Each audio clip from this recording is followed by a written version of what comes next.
Over the weekend at MagicCon Las Vegas, there was a slew of exciting announcements related to all the new sets coming up this year from Wizards of the Coast. They revealed we'll be getting a special box topper reprint of none other than the One Ring for the upcoming Universes Beyond set, The Hobbit.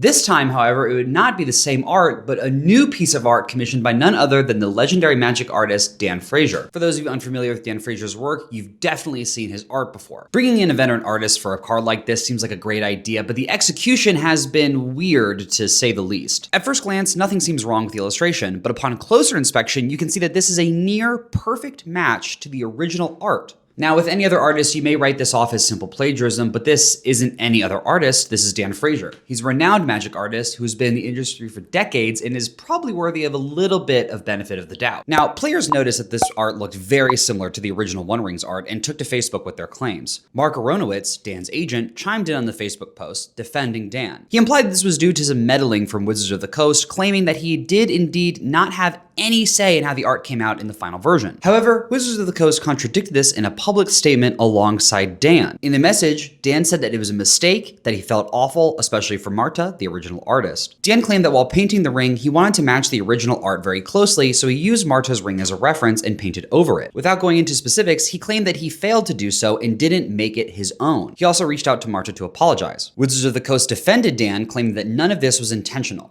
They also said that they'd be compensating Marta, the original artist, and that they would both be depicted on the digital version of the card. After this, Mark Aronowitz went back to the Facebook post where he had originally defended Dan and added a comment, which adds an unfortunate wrinkle to the story.